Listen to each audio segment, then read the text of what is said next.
बिस्मिल्लाहिर्रहमानिर्रहीम। आज हम सेकेंड ईयर बायोलॉजी का चैप्टर स्पोर्ट एंड मूवमेंट, जिसमें आज का हमारा टॉपिक होगा जाइंट्स के हवाले से। इसमें जाइंट्स या जिसको उर्दू में हम जोड़ का नाम देते हैं। तो इस टॉपिक में आज हम देखेंगे कि जाइंट्स बेसिकली होते क्या हैं और ये कितनी टाइप्स के होते हैं। तो यहाँ पर हम देखते हैं कि जो जाइंट है, इनकी अगर हम सिंपल डेफिनेशन की बात करें तो हम कहते हैं कि ऐसी जगह, ऐसा एरिया जहाँ पर दो बूंद आपस में मिल रही होती हैं, उस जगह को हम नाम देते हैं जाइंट्स का। तो सिंपल सी जो डेफिनेशन हमारे पास आती है पहले नंबर पर जाइंट्स की, तो वो ये है, वेयर टू बोन्स मीट। तो ये हमारे पास सिंपल सी इसकी डेफिनेशन आ जाती है कि जहाँ पर दो हड्डियाँ आपस में मिल रही हैं, उसको हमने क्या नाम दे दिया, जाइंट्स का नाम दे दिया। अब यहाँ पर हम देखते हैं कि जो जाइंट्स होते हैं, ये कुछ जाइंट्स ऐसे होते हैं कि जिनके अंदर बिल्कुल स्पेस मौजूद नहीं होती, लेकिन कुछ जाइंट्स ऐसे होते हैं कि जिनके अंदर जो है थोड़ी बहुत स्पेस वगैरह होती है। आगे जाके हम इनके बारे में भी पढ़ेंगे।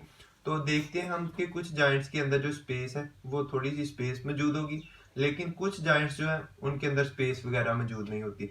तो इसको भी हम नेक्स्ट देखेंगे कि ये कैसे जाइंट्स होते हैं। तो यहाँ पर अब हम देखेंगे कि जाइंट्स को क्लासीफाई कैसे किया जाता है, इसकी क्लासिफिकेशन क्या है। बेसिकली जो जाइंट्स हैं उनको दो बेसिस के ऊपर क्लासीफाई किया जाता है, एक उसकी मूवमेंट की बेस के ऊपर और दूसरा हम उसके स्ट्रक्चर की बेस के ऊपर हम जाइंट्स को क्लासीफाई करते हैं। तो सबसे पहले यहाँ पर हम बात करेंगे जाइंट्स की मूवमेंट के लिहाज से जो क्लासिफिकेशन की जाती है, उसकी यहाँ पर हम बात करते हैं। क्लासिफिकेशन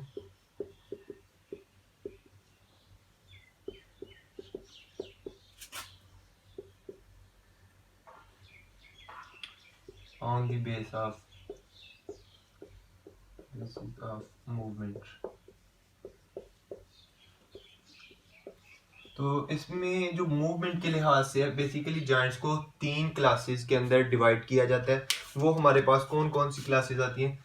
सबसे पहले हम देखते हैं कि हमारे पास आते हैं इमूवेबल जाइंट।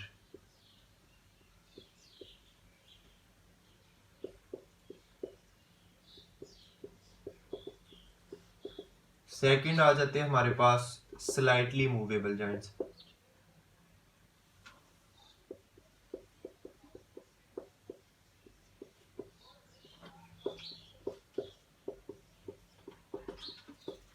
और थर्ड हमारे पास आती है कैटेगरी इसकी मूवेबल जाइंट्स।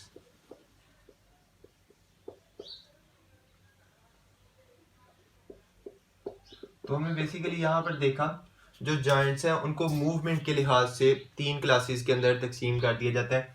पहले नंबर पर इमूवेबल जाइंट्स, सेकंड हमारे पास स्लाइटली मूवेबल जाइंट्स, थर्ड हम देखते हैं मूवेबल जाइंट्स। सबसे पहले अगर हम बात करें इमूवेबल जाइंट्स की, तो यहाँ पर हमें वर्ड से इसके पता चल रहा है कि ऐसे जाइंट्स जिनके अंदर मूवमेंट वगैरह बिल्कुल भी ना हो, ऐसे जाइंट्स को हम नाम देते हैं इमूवेबल जाइंट्स का।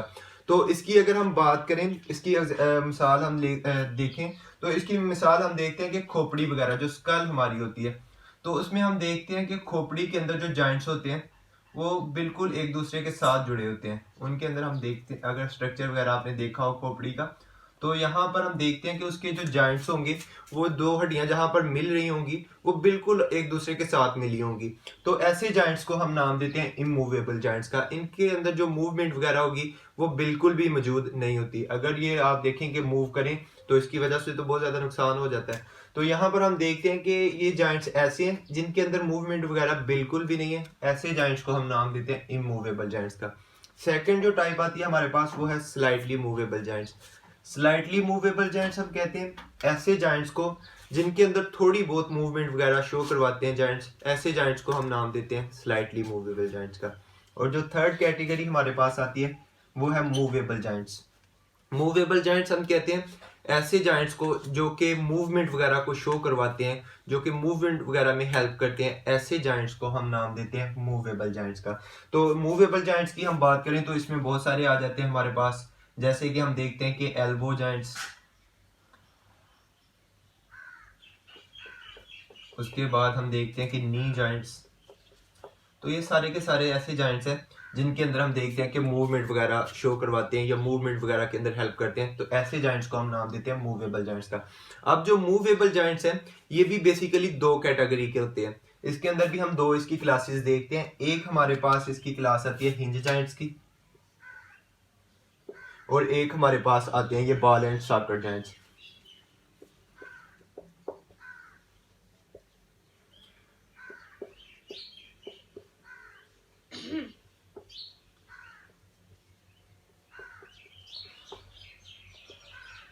सबसे पहले अगर हम बात करें हिंज जॉइंट्स की, तो हिंज जॉइंट्स हम कहते हैं ऐसे जॉइंट्स जो एक ही प्लेन के अंदर एक ही डायरेक्शन के अंदर जो मूवमेंट वगैरह है उसको शो करवाते हैं, उसको शो करवाएं यहाँ पर, तो ऐसे जॉइंट्स को हम नाम देते हैं हिंज जॉइंट्स का। ऐसे जॉइंट्स जो एक ही डायरेक्शन के अंदर एक ही प्लेन के अंदर मूवमेंट वगैरह शो करवाते हैं, ऐसे जॉइंट्स को हम नाम देते हैं हिंज जॉइंट्स का। मिसाल के तौर पर अगर हम इसकी एग्जांपल वगैरह देखें, जैसे हम देखते हैं कि एक दरवाज़ा हम देखें तो वो उसके कब्जे वगैरह उसके साथ लगे होते हैं, तो उसको हम देखते हैं कि वो एक ही प्लेन के अंदर आगे पीछे मूव करता है, उसको एक ही प्लेन के अंदर आप मूव करवा सकते हैं। आप कभी ये नहीं करेंगे कि दरवाजे को ऊपर या नीचे इस तरह मूव नहीं होगा, बल्कि दरवाजा क्या करता है एक ही प्लेन के अंदर बैक और आगे फर्थ उसकी मूवमेंट वगैरह शो जो करवाता है, उसको हम देखते हैं कि ऐसी जॉइंट्स को हम नाम देते हैं हिंज जॉइंट्स का। तो इसकी अगर हम इंसान या दूसरे एनिमल्स के अंदर एग्जांपल्स वगैरह देखते हैं तो वो हमारे पास आ जाते हैं एल्बो जॉइंट्स, या उसके बाद नी जॉइंट्स। तो ये ऐसे जॉइंट्स हैं जो हमारे पास हम देखते हैं कि एक ही डायरेक्शन के अंदर मूवमेंट वगैरह करते हैं। जैसे कि हम अगर अपनी एल्बो की बात करें तो ये एक ही डायरेक्शन के अंदर मूव करती है, ये नहीं होगा कि ये इस तरफ को मूव करे या उस तरफ को, ये एक ही डायरेक्शन के अंदर मूव करेगी। तो ऐसे जॉइंट्स को हम नाम देते हैं हिंज जॉइंट्स का। सेकंड बात करें बॉल एंड सॉकेट जॉइंट्स की, तो हम इसकी बात करें तो हम देखते हैं कि ऐसे जॉइंट्स जो कि सेवरल डायरेक्शन के अंदर मुख्तलिफ डायरेक्शन के अंदर जो मूवमेंट वगैरह उसको शो करवाते हैं, ऐसे जॉइंट्स को हम नाम देते हैं बॉल एंड सॉकेट जॉइंट्स की। तो बॉल एंड सॉकेट जॉइंट्स में हम देखते हैं कि ये एक डायरेक्शन में नहीं बल्कि बहुत सारी डायरेक्शन में, सेवरल डायरेक्शंस में मूवमेंट वगैरह को शो करवाते हैं। ऐसे जॉइंट्स को हम नाम देते हैं बॉल एंड सॉकेट जॉइंट्स का। तो इसकी एग्जांपल हम देखते हैं कि हमारा जो शोल्डर का जॉइंट्स होता है, तो अक्सर आप देखते हैं कि आप अपनी शोल्डर को मूव वगैरह करके भी देख सकते हैं कि ये क्या करते हैं कि सेवरल डायरेक्शन के अंदर आप उसको मूव भी करवा सकते हैं। तो ऐसे जॉइंट्स को हम नाम देते हैं बॉल एंड सॉकेट जॉइंट्स का, जो कि सेवरल डायरेक्शंस के अंदर मूव करता है। तो ये हमारे पास हमने देख लिया कि मूवमेंट के लिहाज से जो जॉइंट्स को क्लासीफाई किया जाता है।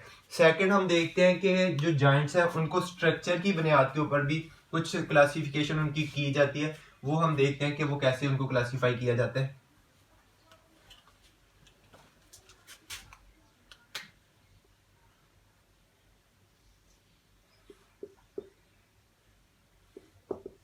On the basis of structure, structure के लिहाज से अगर हम बात करें तो जो जॉइंट्स हैं उनको भी यहाँ पर तीन कैटेगरी के अंदर तकसीम किया जाता है, डिवाइड किया जाता है। वो हमारे पास कौन कौन से आ जाते हैं। पहले नंबर पर हम देखते हैं कि फाइब्रस जॉइंट्स,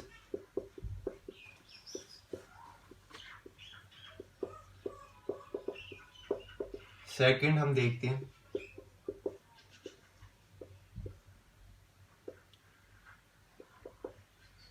कार्टिलेजिनियस जॉइंट्स,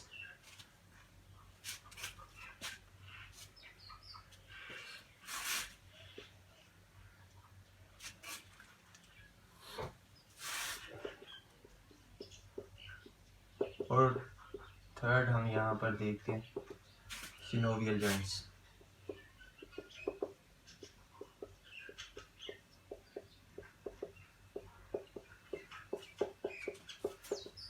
तो यहाँ पर ये तीन कैटेगरी आ जाती है हमारे pass on the base of structure joints की।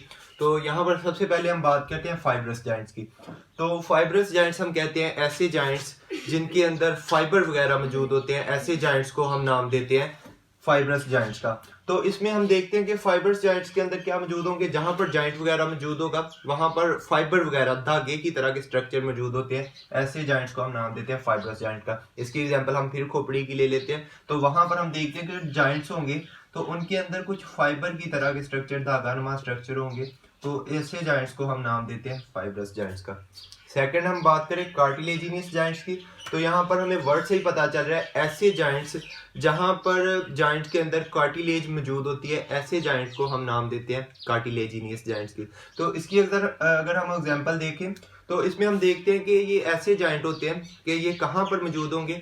ये हम देखते हैं कि इंसान के अंदर या ह्यूमंस के अंदर हम एग्जांपल देखें तो ये जहाँ पर हमारी स्टर्नम और रिब्स एक दूसरे के साथ मिल रही होती हैं, वहां पर एक कार्टिलेज मौजूद होती है। ऐसे जॉइंट को हम नाम देते हैं कार्टिलेजिनियस जॉइंट्स। जहां पर स्टर्नम रिब्स के साथ मिल रही है, उस जॉइंट को हम कार्टिलेजिनियस जॉइंट्स का नाम दे रहे हैं। थर्ड कैटेगरी हमारे पास आ जाती है सिनोवियल जॉइंट। सिनोवियल जॉइंट्स हम कहते हैं कि ऐसे जॉइंट्स जहां पर दो हड्डियां जहां पर मिलती हैं आपस में एक दूसरे के साथ, तो उन हड्डियों के हम देखते हैं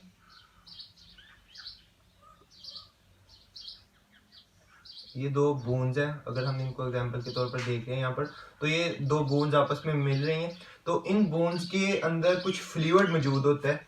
ऐसे जॉइंट्स को हम नाम देते हैं सिनोवियल जॉइंट्स का। तो हम देखते हैं कि ये जो फ्लूइड होगा, इस फ्लूइड को हम नाम देते हैं, ये दोनों बोन्स हैं, हम देखें ये भी हमारे पास बोन्स आ जाएगी। तो ये जो फ्लूइड होगा इसको हम सिनोवियल फ्लूइड का नाम देंगे।